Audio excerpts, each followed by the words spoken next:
也是因缘际会啦。其实我第一次去就是第一次跟我们指导教授出国，就是去欧洲。我有点被震撼到了，因为那是我第一次出国，我有点被震撼到，就说怎么会有那么美的地方？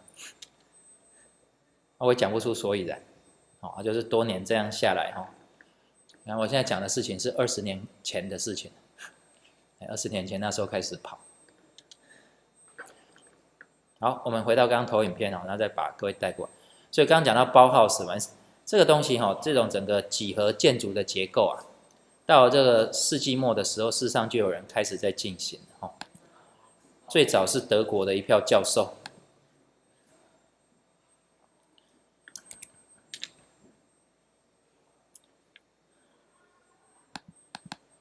是德国的一票教授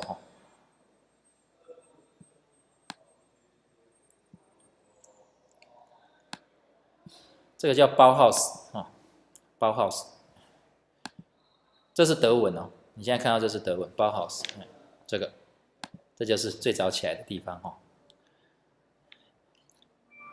这里面有几个代表性的人物，带各位稍微看一下1919年，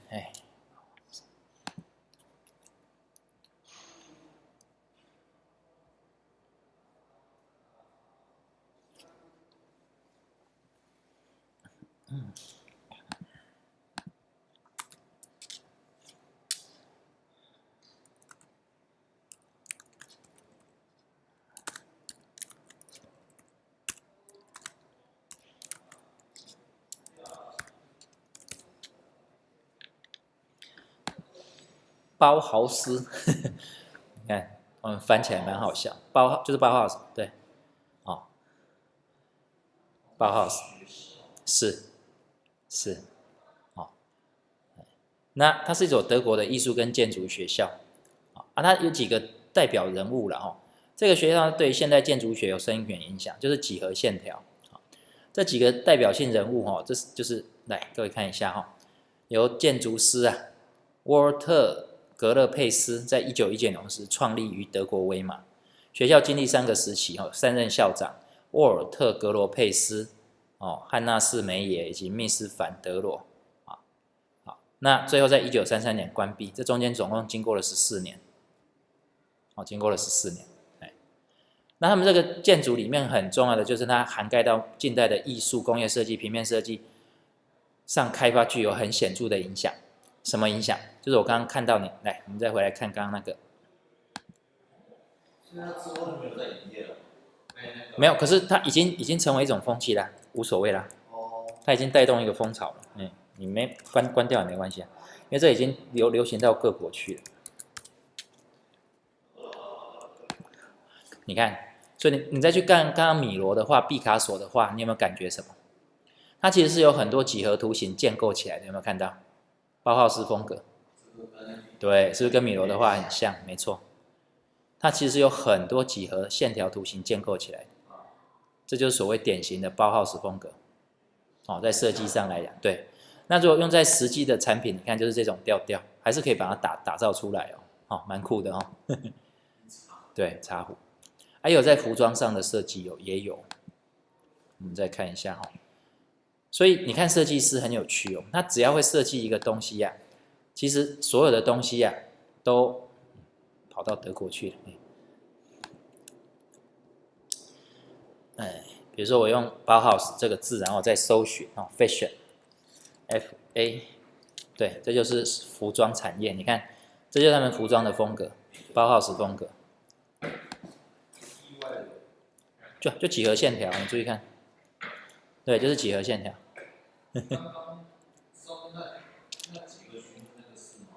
哪一个？这个也是这也是Bauhaus风格，是对称，因为难免嘛。可是基本上它就是很多几何图形的结构啦，多边形矩形对不对？结合起来，这就是很典型的包豪斯风格。所以你看，你从绘画里面到日常生活用品到服装，都是秉持同一个设计元素，有看出来所以他们设计师其实很厉害。只要他懂得设计的话，他在吃的摆盘也是一种设计哦。那他用的，还有他在服装，他居住的环境，他完全是一致的想法。原因就是这个样子。一般都是点线面的，对，对称啊，哎呀，然后那个色调啊，哎，差不多几样嘛。哎呀，是啊，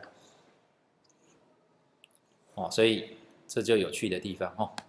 OK， 好，这就是 Bauhaus 所以你看它也会用在这个就更典型你看这个非常典型 Bauhaus 的设计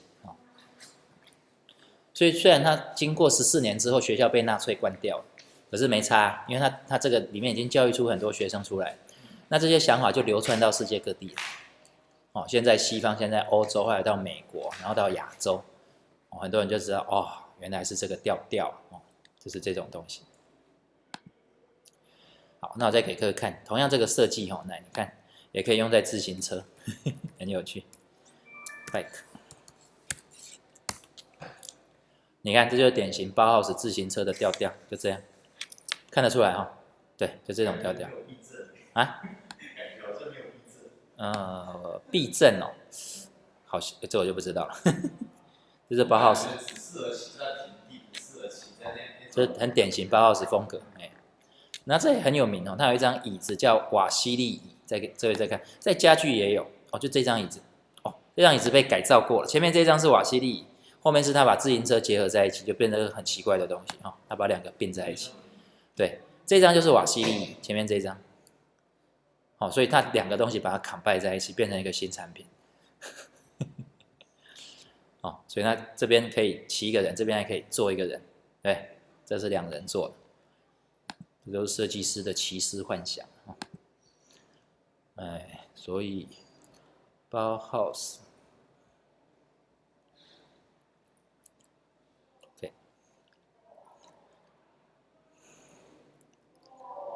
那在建筑上就更多了我就不一一列举了。OK， 好，所以你看，从绘画，那这种如果呈现在音乐跟戏剧上就是井然有次，层次分明。谁的作品？贝多芬，你们如果有兴趣的话你看它层次结构，对，一层一层这样堆叠，井然有序，层次分明。贝多芬的9大交响曲，你们如果有兴趣的话，可以去听看看有一点那种味道。好，所以我们再回到好，那刚好你刚刚谈到那个，我再介绍最后一个艺术家，我们就来看东方的，这几个都是西方，让我印象比较深刻的Gaudi 高第，安东尼奥高第这个人安东尼奥高第。建筑师，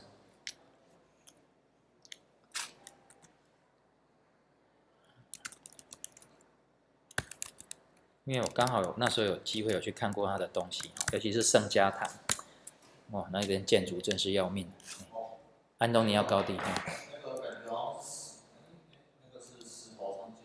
这个就是安东尼奥高第，也差不多都是在上个世纪初，1926年那是属于加泰隆尼亚现代主义的建筑家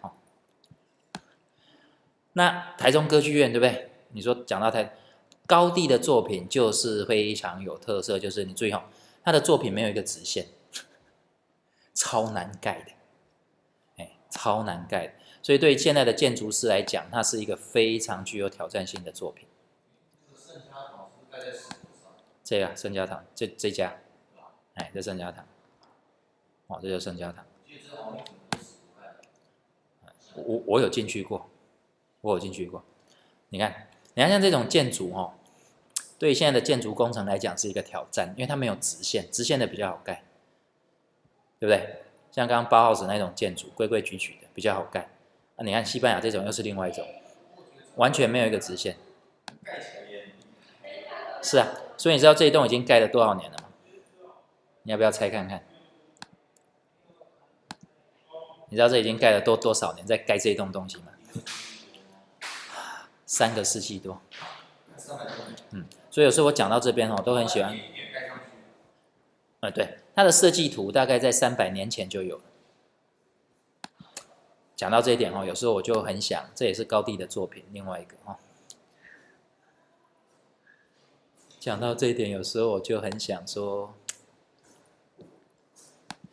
什么意思？我也很希望我们台湾有这种东西，一次可以看到200-300年可是，在现实的环境中有点困难，对不对？有点困难呀。好，所以其实台中歌剧院的那种调调，它就是有点模仿高第，它受它的影响，懂我意思因为你有兴趣，对，所以它的高第的建筑的特色就是没有一条是直线，这种房子超难盖的，要用到很大量的人工啦。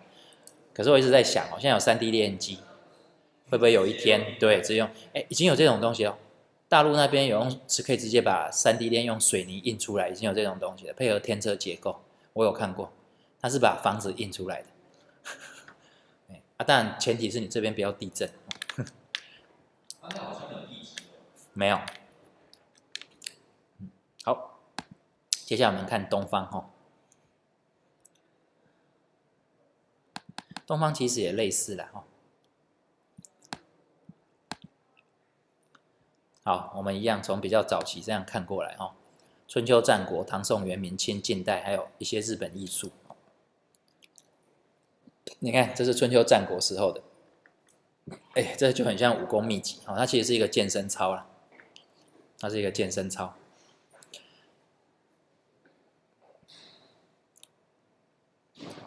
那春秋战国的时候，你看它的色调其实没有像西方那么晦暗因为其实宗教在我们东方来讲，向来不是一个很重要的控制项，向来不是那它早期的图样也是比较单纯，各位可以看得出来颜色也比较单调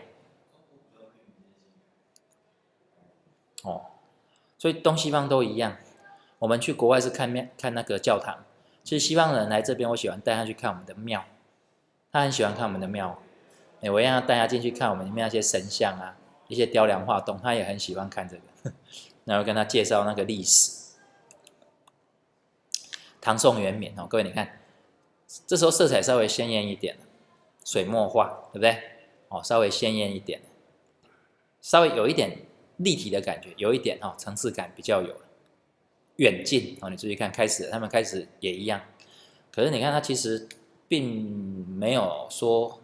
东西方其实也没什么默契啦，只是说这个发展的历史你会找到一些共通点。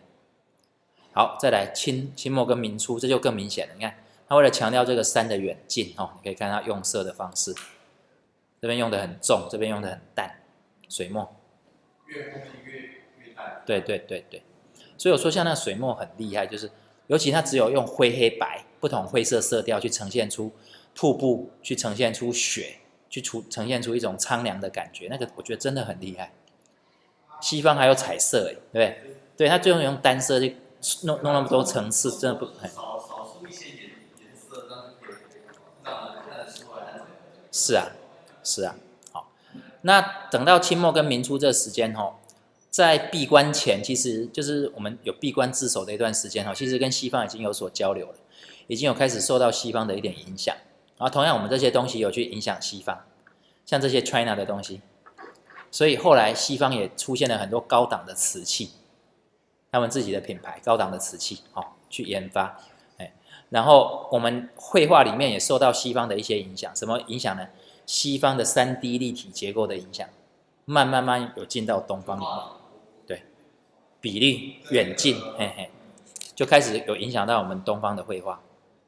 像这张就很明显，各位看，这个是我很喜欢的一个作家，不，绘画家，台湾的，或许你知道习得进，这是他的作品。你看这个远近就很明显，他透过这种渲染的方式，对，这个也是，所以他到近代的作品这个是江明显。这是那个师大美术系的一个老师江明显，你看他的这作品开始会应用到一些渲染国画的，然后又加上我们西方这种影响到的这种立体的线条一起使用，所以就创造出他自己比较独特的一个画风就出来了好，那一样到后现代哈，混在一起哈。这大陆的，你看像这个，他就用到那个梵谷的一些手法，绘画的一些手法。哦，满天星斗，把它用在女王头上面。对，后现代哈，东方的一些做法。所以我感觉现在绘画其实就比较没有国界了，因为现在交流很频繁。哦，就是你可以西方绘画可以把东方元素丢在里面，啊，东方的创作其实也可以把西方的一些元素丢在，都可以混在一起，好，都可以混在一起。所以现在就看看特色一样，哦，你有没有办法独特去诠释你的一个作品一个概念？像有一个很有名的哈，在西方也很喜欢的，就是我最近它也算后现代的有一个专门在做爆炸画的，你们知道吗？哎，你们知道这个画家？哎，你们看一下，好像是大陆人，他专门在做爆炸画，他画很特别，那就是他的特色了。他想到用这种方式来诠释他的作品嘛，哦。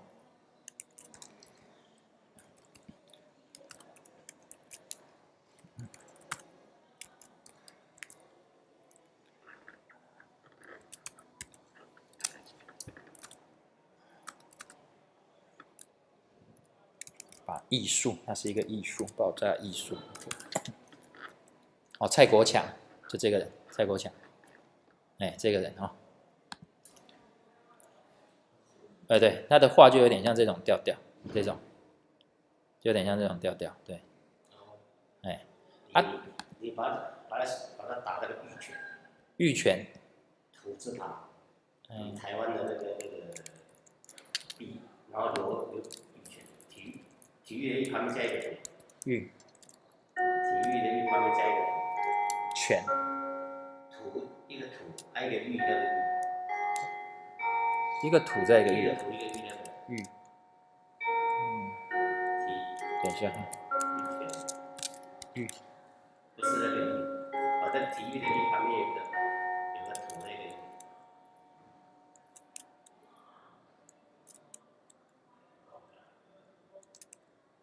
这个泉水的泉。这个。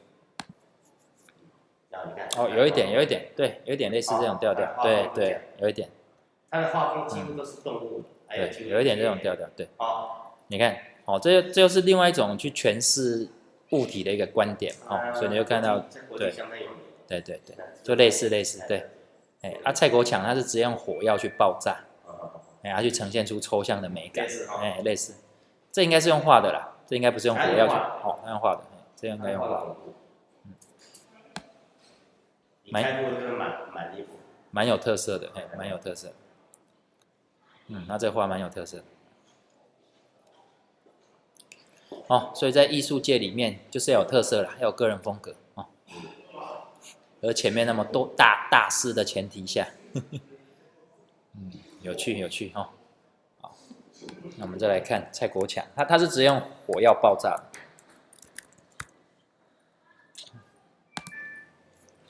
OK， 哦，哎，他是直接用火，对，他是直接用火药去爆炸的，这是火药爆炸的结果。哦。类似像花爆炸完之后，他再去弄个几笔，哎，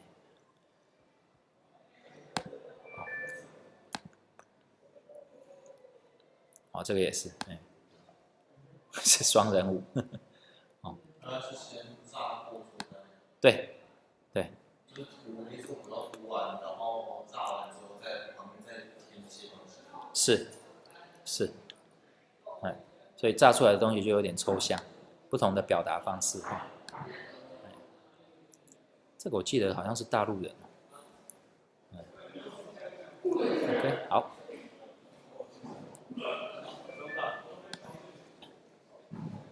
好，这也是属于后现代的哦。刚刚那两位其实也算。好，所以我们小结一下。我想今天其实一直想传达给各位就是这个重点：什么叫做美？这样各位了解了哈。文学、戏剧、雕塑、建筑、音乐、电影、视觉艺术、舞蹈、历史，无一不是美啊。那当这些人找不到灵感的时候，事实上他们是回到源头去寻找灵感，这就是源头。哦，所以我今天中午就跟我们这个林兄在讨论这个事情了。你看到的只是表象，你只能 copy 我的表象，你不知道我内在在想什么。哦，可是我内在这个东西这样去想的话，它创意是源源不绝的。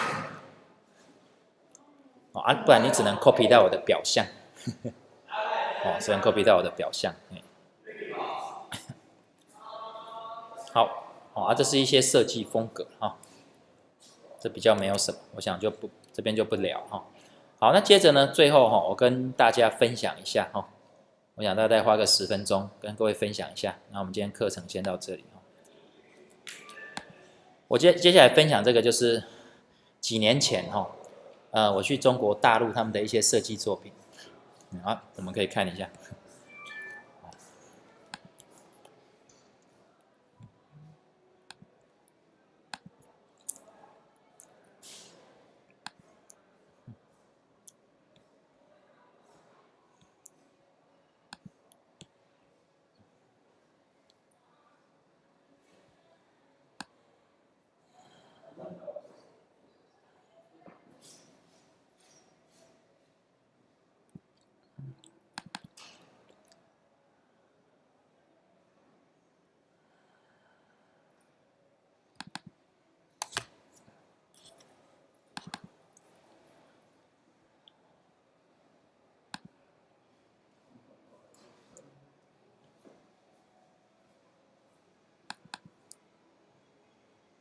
这里好，好，我们带各位很快看一下哈。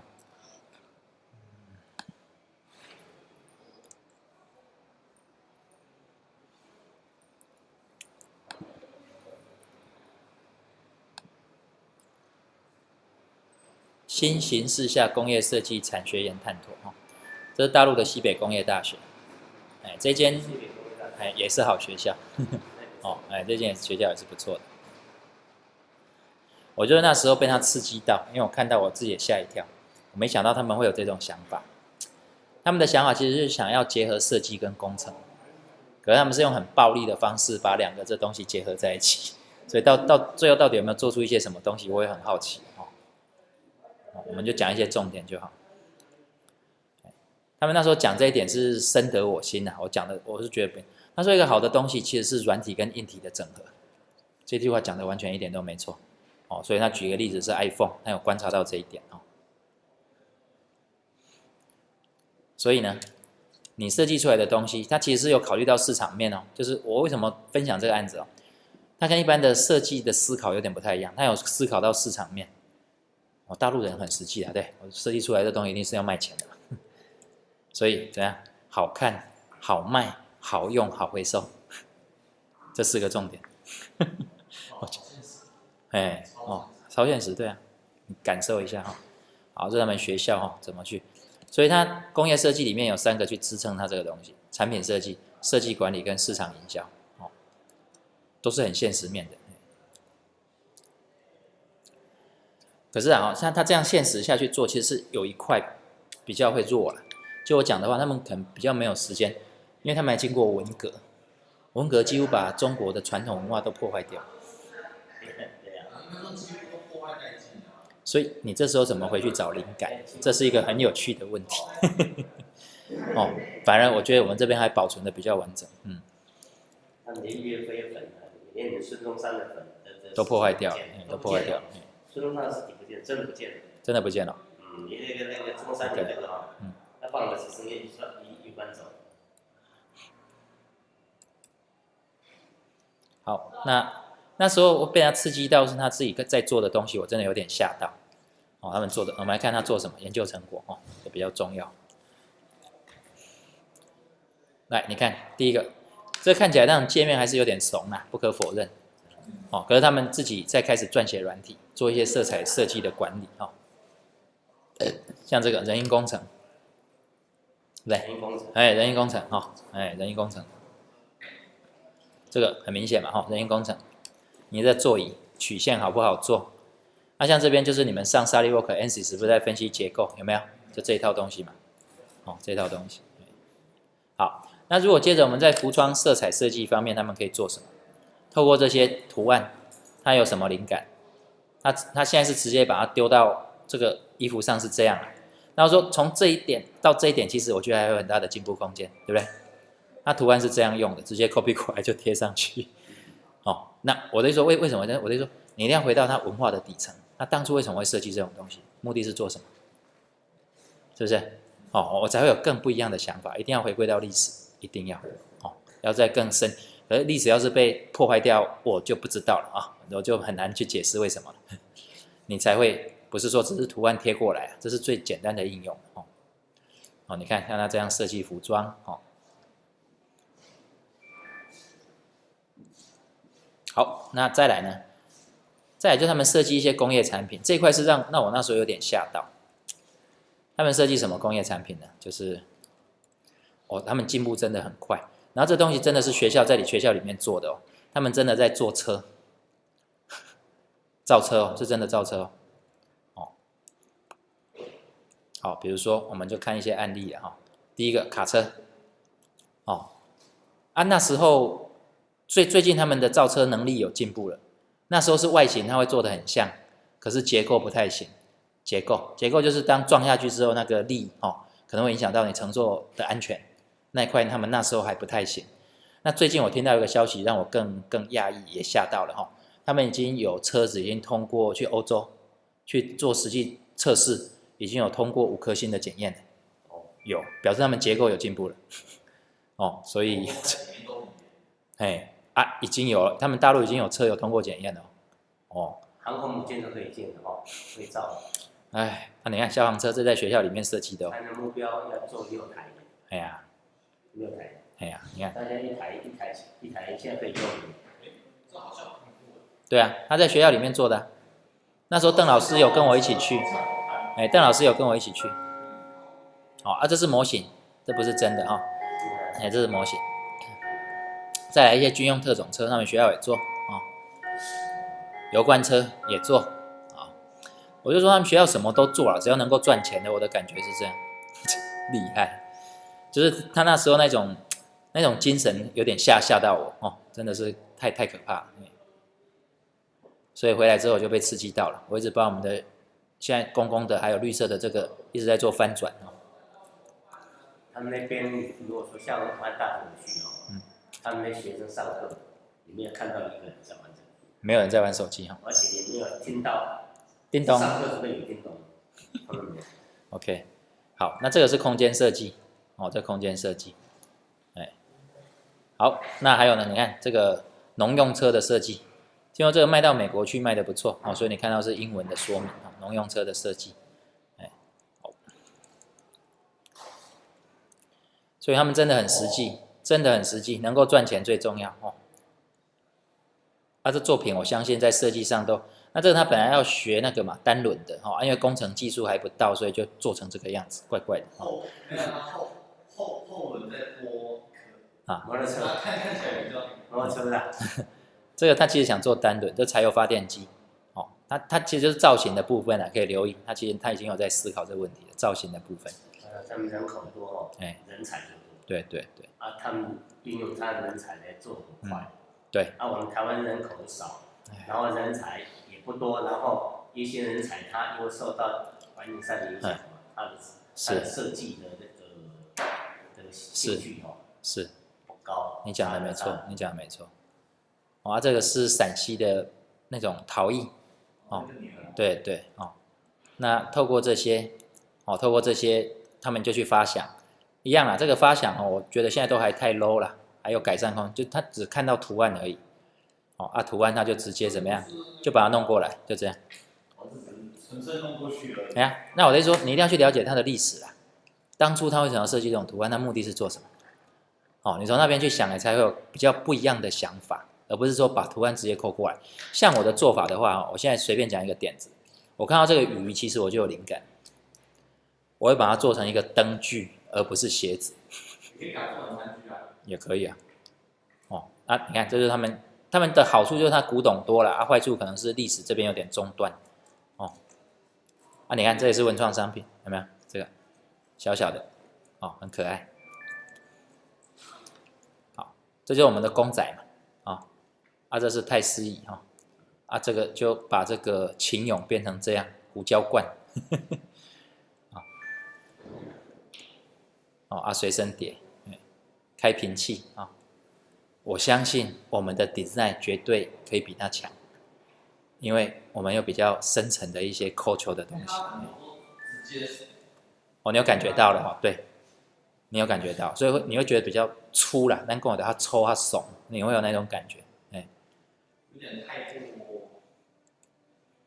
太过怎样？感觉像是有点太随便的感觉。也不是随便，他们真的有认真思考过，只是他们，可是我跟你讲，他们会进步哦。是谁去教他们的？都是台湾人去教他的。对，都他们教的。刚刚那个机械系主任就在问我，说叫我要不要过去教，说五天的课，那1个钟头，1200块台币，也不高，机票对方付，就是住给他们付，就叫我过去上，我讲的其实还是同样的东西。不过像那个什么做节目也是什么节目？我是比较我知道比较明显的是像那个什么，我们之前不是有那什么歌唱选秀那一些。怎么样？现在都是在大陆啦。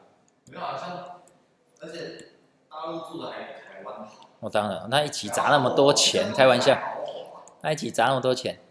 所以我的意思，你要注意看，他从很重的东西到很轻的东西，他全部要做，就是为了钱啊！我坦白讲，你看，他现在很想的就是，他直接把这个包装嘛，就是把它变成这样而已。因为你讲，这其实是很粗的设计啦，这样直接包装过去，其实没有什么想法的设计啦。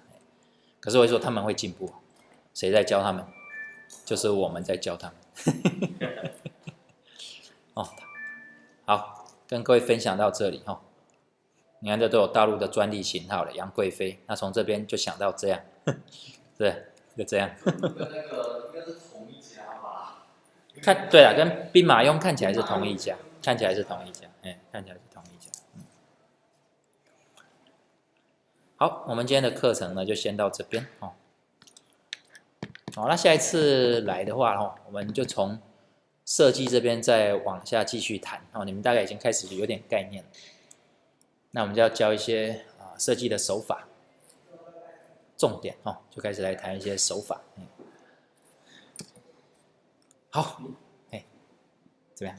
要跟阿祖讲谁？跟班代讲。我跟班代讲怎样？现在改课、上课通通在这里。好。然后他才可以通知我，通知怪怪的，要他班代。好 ，OK。所有人上课，如果没有在台湾上。好 ，OK， 没问题。我认为不需要。我想因为这样来比较会有具体的进度，这样比较具体比较具体。这可以啊。你看他画的。这个对啊，玉泉嘛你讲玉泉，他妈妈你见过？谁啊？上次不是跟我来吗？谁啊？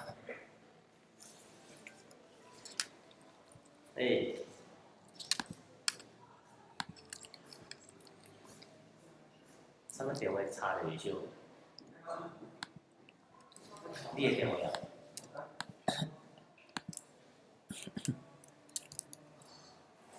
你爱有一个旁边有一个迄个啥，有一个小灯泡。